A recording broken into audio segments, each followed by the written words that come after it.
Hello साथीहरू, subscribe, like, comment, share. यो मेरो युट्युब हो। अहिले चाहिँ चिकन बिरयानी बनाउँदैछौँ। कोही बिरयानी बनाउँदै सिक्नु हुन्छ भने यो हेरेर सिक्न सक्नुहुन्छ। पहिला चामललाई 2.5-3 घन्टा भिजाएर राख्ने, अनि चिकनलाई पकाउने, राम्रोसँग चिकनलाई पकाउने, मरमसलाहरू हालेर, दही हालेर, मसलाहरू हालेर,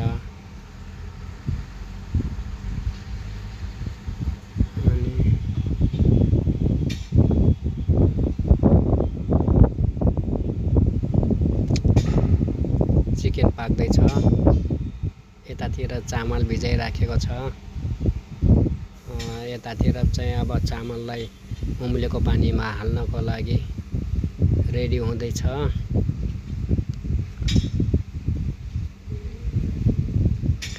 यसमा चाहिँ दही पनि हाल्नुपर्ने रहेछ, दुध हाल्नुपर्ने रहेछ, चिनी पनि हाल्नुपर्ने रहेछ।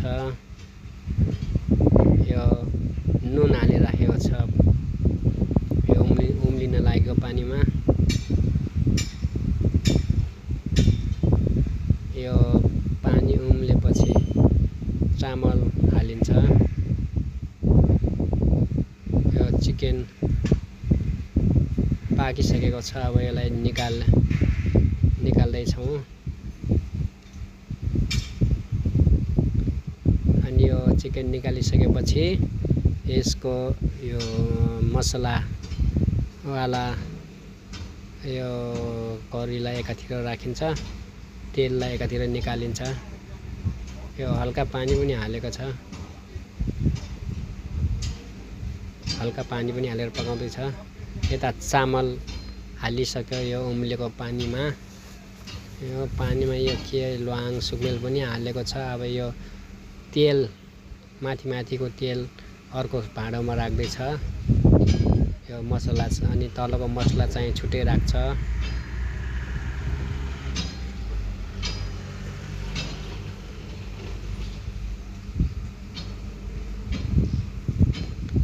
अनि योमा यो कागती पनि राख्ने रहेछ। यो उता आलु पनि राखेको छ। यो दही पनि हाल्न लागेको छ।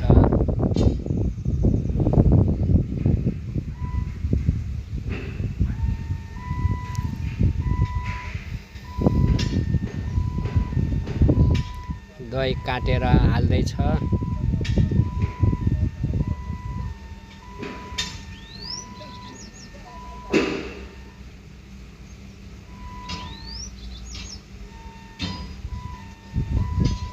अहिले अलि ग्रेभी हुँदैछ करी। यो उम्लेको चामलमा हालेर पकाएर पनि यो पाकिसकेको छ चामल। अब यसलाई पानी एक साइडतिर राख्दैछ।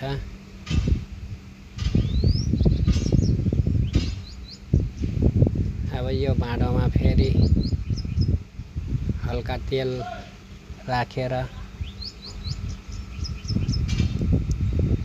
यो आलु हालेको छ।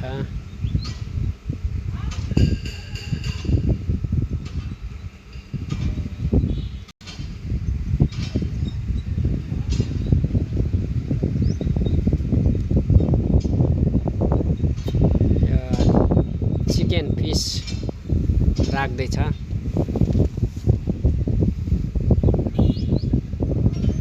यो चिकन एकपटक पकाइसकेको, यो आलुलाई पनि एकपटक उसानिसकेको हो। यो चिकन र आलुमा फेरि यो ग्रेभी करी मसलावाला हालेको छ। यो फ्राई प्याजलाई पनि माथिबाट राख्दैछ। मसलाहरू हाल्दैछ। यो काजु पनि हालेको छ। काजु कोलाई मनपर्छ। काजुले धेरै पावर दिन्छ। अब यसको माथिबाट फेरि यो पाकिसकेको भात हाल्दैछ।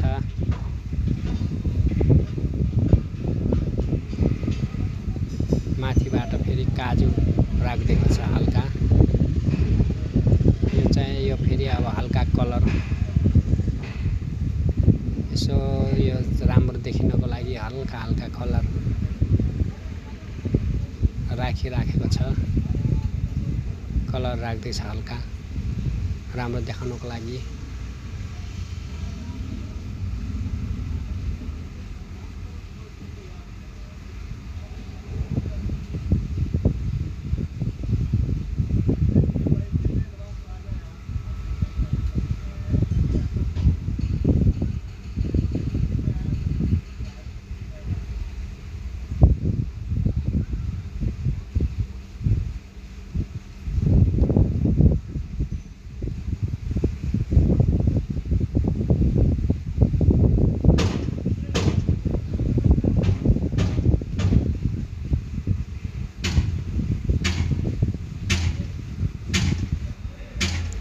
चिनी पनि हालेको हुन्छ है। यो फ्राई गरेको प्याज पनि हल्का माथिबाट हाल्दैछ।